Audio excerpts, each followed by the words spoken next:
Hello student, आज हम लोग पढ़ने वाले हैं कक्षा 8 का गणित अध्याय 2, जिसका नाम है एक चर वाले रैखिक समीकरण। तो एक चर रैखिक समीकरण में आइए हम लोग देखते हैं क्या क्या हमको पढ़ना है और क्या क्या चीज़ें होती हैं। इस अध्याय को पढ़ने से पहले हमें पहले दो चीज़ों पर विशेष ध्यान देना होता है, एक व्यंजक, दूसरा समीकरण।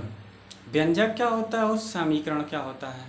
व्यंजक देखिए किसे कहते हैं, जिसमें दो या दो से अधिक पद होते हैं, जिसमें एक, दो या दो से अधिक पद होते हैं उसे हम व्यंजक कहते हैं, जिसे बीजीय व्यंजक कहते हैं। अर्थात जिसमें चर और संख्याएं, दो चर और अचर दोनों राशियां होती है उसे हम व्यंजक कहते हैं।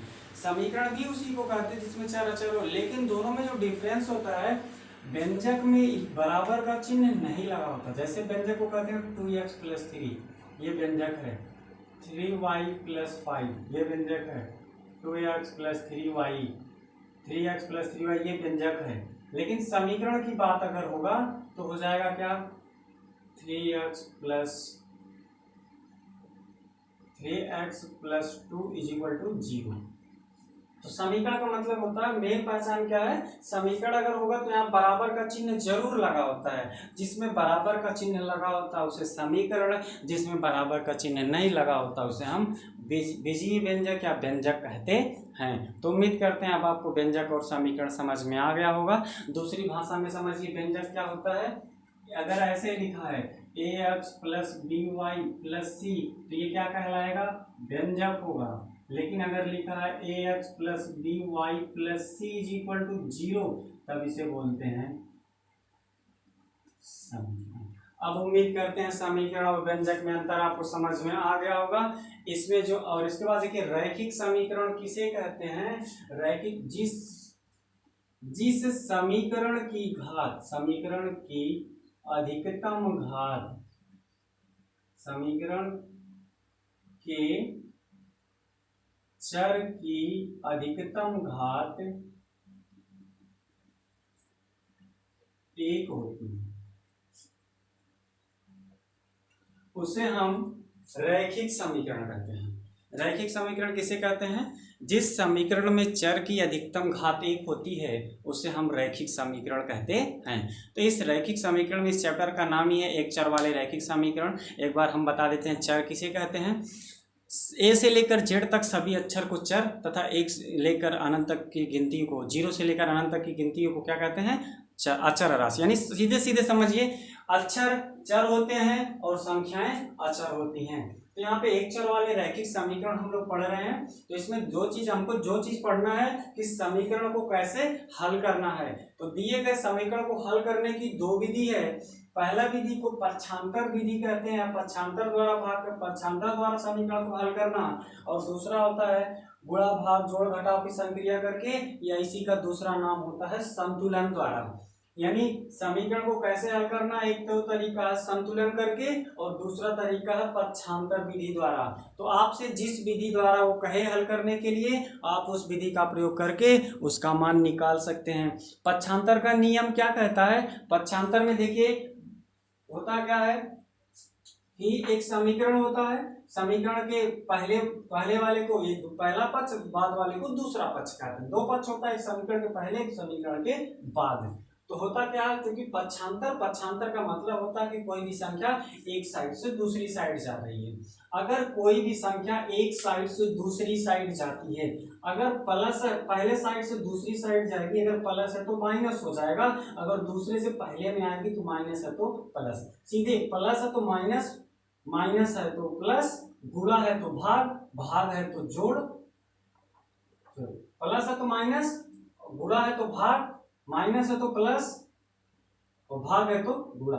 सीधे सीधे अगर एक तरफ प्लस है दूसरी तरफ माइनस, एक तरफ भाग है दूसरी तरफ गुणा, एक तरफ माइनस है दूसरी तरफ प्लस, एक तरफ गुणा है दूसरी तरफ भाग। इसी तरह से दूसरे से जब पहले में आएगा, माइनस रहेगा तो प्लस, गुणा रहेगा तो भाग, प्लस रहेगा तो माइनस, भाग रहेगा तो गुणा। अब आइए देखते हैं, ये आपका समीकरण दिया गया है, इसको हल करना है।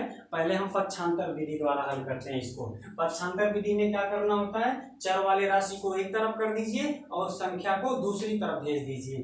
तो यहाँ पे चर राशि देखिए 2x है ना, तो यहाँ पे 2x। अब हम देखो इधर क्या करते हैं, इसको उधर भेजेंगे तो देखो एक पक्ष से दूसरे पक्ष में जा रहा है, कौन चिन्ह लगा माइनस, तो जब पहले से माइनस दूसरे की ओर जाए कौन चिन्ह है प्लस का हो जाता है, तो 7 और प्लस हो जाता है 3, तो 2x बराबर 7 और 3 कितना होता है 10। तो यहाँ से x बराबर कितना हो जाएगा, अब यहाँ 2 है गुणे में, इधर जाएगा भाग हो जाएगा, क्योंकि इधर 2 गुणे ना उधर इधर गुणा ना उधर जाएगा भाग, तो इधर 10 बटे कितना भाग हो जाएगा 2, काट देंगे 2 पंजे 10, x की वैल्यू कितनी आ गई 5। ये तरीका था लगाने का पक्षांतर विधि द्वारा, एक तरफ समीकरण से एक तरफ से दूसरे साइड भेज करके इसको कैसे हल करते हैं।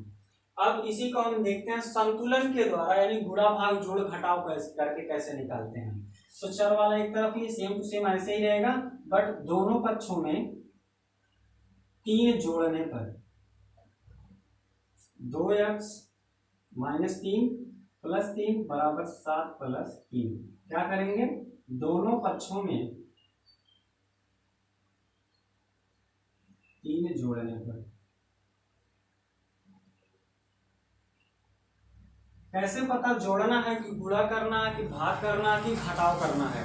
देखिए हमको एक तरफ चर राशि रखना है और एक तरफ संख्या रखना है, तो इधर ये संख्या इसको गायब करना होगा, तो यहाँ -3 है ना, तो यहाँ पे क्या जोड़ दे कि हट जाए, तो सीधे सीधे इसका विपरीत चिन्ह है, यहाँ माइनस है ना तो +3 जोड़ देना दोनों तरफ, जब जोड़ दोगे तो ये देखो 0 हो जाएगा, यहाँ क्या बचेगा 2x, और यहाँ एक दूसरे चलाएगा 0 बराबर 7 और 3 10 आ गया। अब क्या करना है, यहाँ आपको केवल x लाना, तो यहाँ 2 गुणे में है तो 2 से दोनों में भाग कर दीजिए, दोनों पक्षों में 2 से भाग करने पर, जब दोनों पक्षों में 2 से भाग करेंगे तो 2x बटे 2 बराबर 10 बटे 2, इस 2 से ये 2 कट जाएगा, 2 पंजे 10, इस तरह से इधर x उधर बचा 5, ये आपका आंसर। ये आपका है गुणा भाग जोड़ घटाव की संक्रिया के द्वारा या संतुलन के द्वारा, और ये आपका लगा है पक्षांतर के नियम से। पक्षांतर के नियम एक बार फिर से समझा देते हैं, कोई भी संख्या एक साइड से दूसरे साइड जाती है, प्लस है तो माइनस, गुणा है तो भाग, भाग है तो गुणा, जोड़ है तो घटाव, घटाव है तो जोड़, इस तरह से होता है। इसको देखिए हम लगाते हैं किस विधि के द्वारा, लगाते हैं पक्षांतर के नियम से। पक्षांतर के नियम से क्या करते हैं, चर वाले को एक तरफ, अचर वाले को दूसरी तरफ। तो इसमें देखो 9 अचर है और ये 4 है, तो 2y बराबर इधर +9 उधर जाएगा -9, 4 इधर प्लस का उधर जाएगा माइनस, तो 2y बराबर 9 में से 4 गया 5, 9 के आगे कौन सी है माइनस, तो इधर 2 गुणा उधर जाएगा भाग, तो y बराबर -5 बटे 2, यही आपका आंसर। ये हो गया पक्षांतर विधि द्वारा। अब इसी सवाल को हम लगाते हैं गुणा भाग जोड़ घटाव की संक्रिया के द्वारा। क्या करते हैं, दोनों तरफ 9 घटा देते हैं, दोनों तरफ, क्योंकि यहाँ प्लस है इसलिए माइनस करना पड़ेगा, 9 घटाने पर, तो 2y + 9 था, घटा देंगे -9, 4 -9, हल कर देंगे 2y, 9 से 9 गए 0 बराबर 9 में से 4 गए -5। अब यहाँ को केवल y लाना, तो यहाँ 2 है, तो दोनों पक्षों में 2 से भाग करने पर, क्या करने पर, भाग करने पर, तो 2y बटे 2 बराबर -5 बटे 2, 2 से 2 कट गया तो y बराबर -5 बटे 2, ये आपका आंसर हो गया। तो इस तरह से इसको हम लगा सकते हैं गुणा भाग जोड़ घटाव की संक्रिया के द्वारा, और लगा सकते हैं पक्षांतर के द्वारा। दोनों ही स्थितियों में हमने आपको बता दिया कि कौन सा सवाल कैसे लगता है। पक्षांतर वाले में जब भी कोई संख्या एक साइड से दूसरे साइड जाता है तो क्या करते हैं कि प्लस है तो माइनस, माइनस है तो प्लस, गुणा है तो भाग, भाग है तो गुणा, जोड़ है तो घटाव, घटाव है तो जोड़, और माइनस है तो प्लस, प्लस माइनस, ऐसे ही होता है इस तरह से। और गुणा भाग संतुलन के द्वारा क्या करना होता है, दोनों ही तरफ समान राशि को चाहे जोड़ना होता, चाहे घटाना हो या गुणा करना हो, भाग करना हो, अर्थात दोनों पक्षों में हम किसी एक ही राशि से गुणा भाग जोड़ घटाव करके जब सवाल को हल करते हैं तो उसे हम संतुलन के द्वारा संतुलन विधि कहते हैं। तो इस तरफ में क्या करना होता है, एक तरफ अचर राशि को करना होता है, एक तरफ चर राशि को, और अचर राशि और चर राशि का मान इस तरह से आपका आ जाता है। एक देखिए एक लास्ट सवाल बचा है, इसी को हम किस तरीके से लगा रहे हैं, एक फिर से लगाने जा रहे हैं, एक चर से मतलब एक पक्षांतर के द्वारा, दूसरा बिना पक्षांतर के नियम से। तो देखते हैं, ये लगाते हैं भाग की संख्याओं इसके द्वारा। तो यहाँ पे लिखते हैं x/3, इधर 5/2 प्लस में इसको हटाना है तो 5/2 इधर प्लस का हो जाएगा, इधर लिखेंगे -5/2। हमने दोनों में 5/2 इधर भी घटाएंगे, 5/2 इधर भी, -3/2 और -5/2। तो दोनों में किया गया है जिससे इसके मान पे कोई प्रभाव ना पड़े।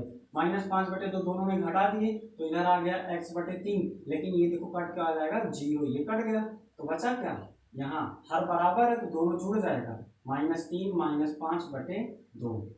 तो क्या हो जाएगा, या आप कह सकते हैं x/3 बराबर 5 3 8 -8 बटे क्या 2, काट देंगे 2 4 8, क्या हो जाएगा x/3 बराबर -4। अब यहाँ से 3 को हटाना है तो संक्रियाओं के द्वारा लगा रहे हैं, 3 को हटाने के लिए यहाँ आपको 3 से गुणा करना पड़ेगा, तो दोनों में 3 से गुणा कर दो, तो 3 गुणे x/3 बराबर -4/3। दोनों में किया गया, इस 3 से ये 3 कट गया, x बराबर 4 3 12, यहाँ माइनस है तो माइनस। ये तरीका था लगाने का संक्रियाओं पर आधारित। और अगला हम लगाते हैं पक्षांतर के द्वारा, इधर प्लस का उधर जाएगा माइनस का, x/3 बराबर -3/2 उधर जाएगा -5/2, हर बराबर है तो -3 -5/2, तो x/3 बराबर -5 और 3 कितना हो जाता है, -8/2, हल कर देंगे 4, यह हो जाता है x/3 बराबर -4। अब ये 3 का इसमें गुणा हो जाता है 3x, तो x बराबर -4/3, तो x बराबर 4 नहीं, ये आपका आंसर है। उम्मीद करते हैं आपको पक्षांतर विधि और संतुलन विधि के द्वारा रैखिक समीकरण, एक चर वाले रैखिक समीकरण को हल करने आ गया होगा। अब आप इस प्रश्नावली 2.1 को आप अपने मन से लगाएंगे, जो सवाल नहीं आएगा कमेंट बॉक्स में लिख करके आप हमसे सवाल को फिर से पूछ सकते हैं। तब मिलते हैं अगले वीडियो में, तब तक के लिए धन्यवाद।